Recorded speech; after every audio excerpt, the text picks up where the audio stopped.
దేవుని నామానికి స్తోత్రం. అదేవిధంగా ఈ 40 రోజుల ఉపవాస ప్రార్థనలో మరొకసారి 15వ రోజులోకి మిమ్మల్ని అందరూ కూడా ప్రేమపూర్వకంగా ఆహ్వానిస్తున్నాం.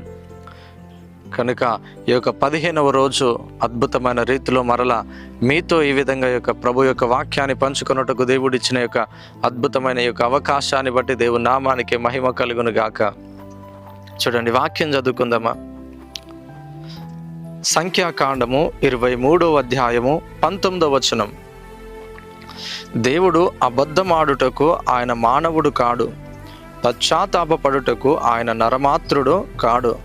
ఆయన చెప్పి చేయకుండునా, ఆయన మాట ఇచ్చి స్థాపింపకుండునా.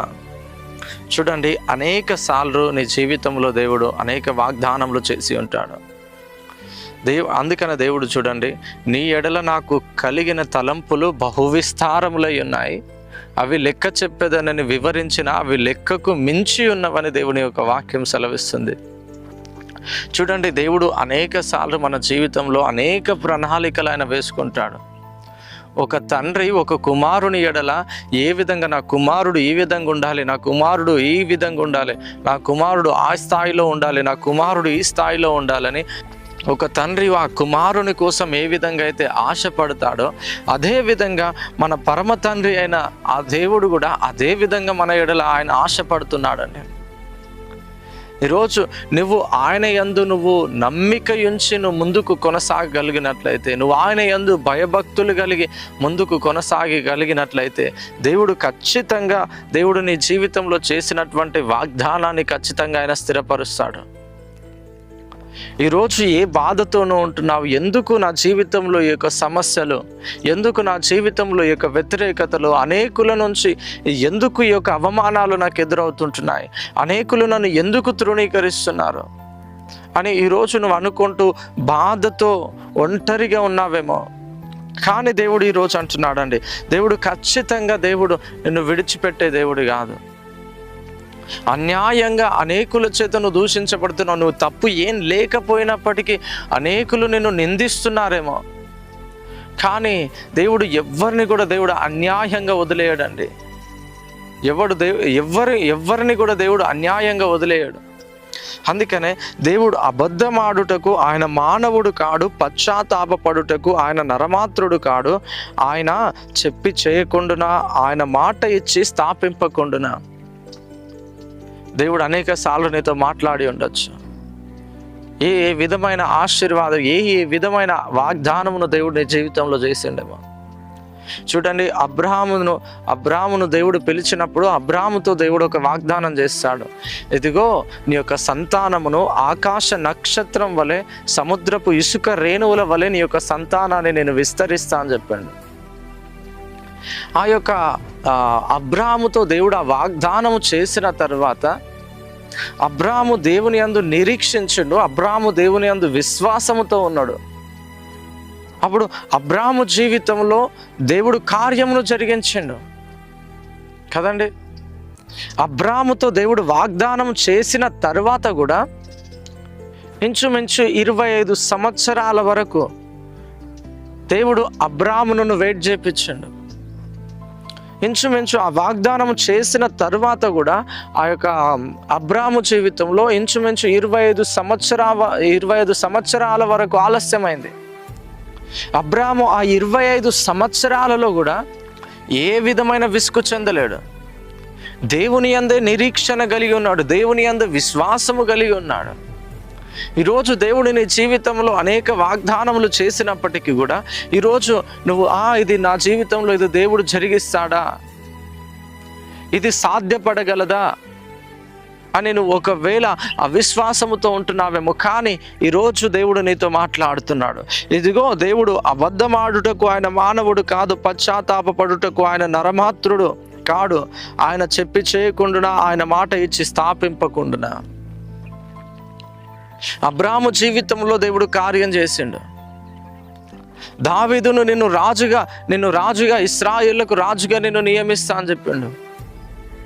అయినప్పటికీ సౌలు దావీదును తరుముతున్నప్పుడు దావీదు ఎక్కడ కూడా నిరాశపడలేడు. దావీదు దేవుని విషయంలో ఎక్కడ కూడా కృంగిపోలేడు. దేవుని విషయంలో ఎక్కడ అవిశ్వాసంలో మునిగిపోలేడు.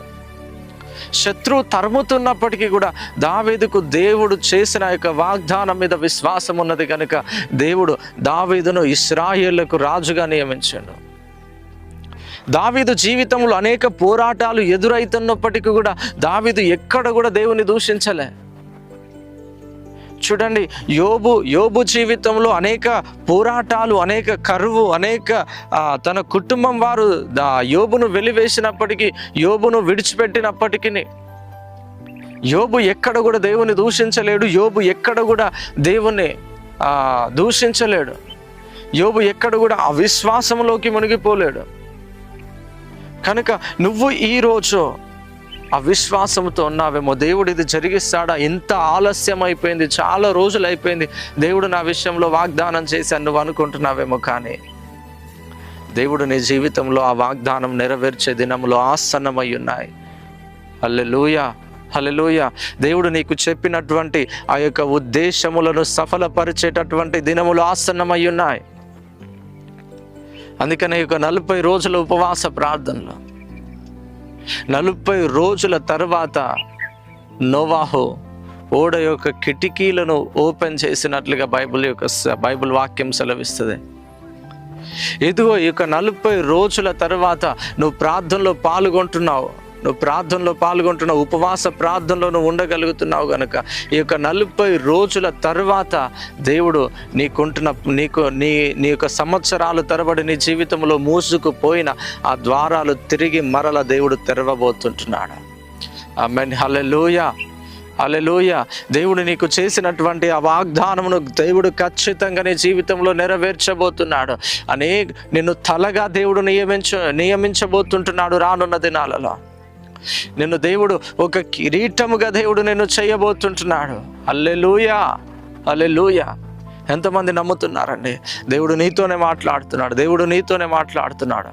ఏ విధమైన బాధ చేత, ఏ విధమైన వ్యతిరేకత చేత, ఏ విధమైన అవమానం చేత, అనేకుల చేత దూషించబడిన పరిస్థితిలో ఉంటున్నావేమో, కానీ దేవుడు ఈ యొక్క శ్రమలు నీ జీవితంలోకి అనుమతించింది దేని కొరకు అనంటే, ఇదిగో బంగారము పుటమి వేయబడకపోయినట్లయితే, బంగారము కాల్చబడలేకపోయినట్లయితే అది మంచిగా మారలేదు, అది సువర్ణముగా మారలేదు.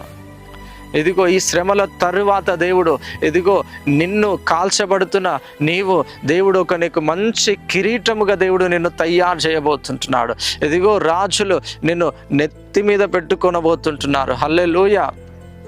అంత గొప్ప ఘనత ఆ యొక్క బంగారానికి వస్తుంది. కాల్చబడకపోతే ఆ బంగారంకి అంత ఘనత రాదు. ఆ కాల్చబడిన తరువాతే ఆ బంగారముకు అంత విలువ. రాజులు నెత్తి మీద పెట్టుకుంటారండి కిరీటాన్ని కదా. అందుకనే నీ జీవితంలో వస్తున్న శ్రమలను నువ్వేమాత్రం కూడా వాటిని నువ్వు తీసుకోకు.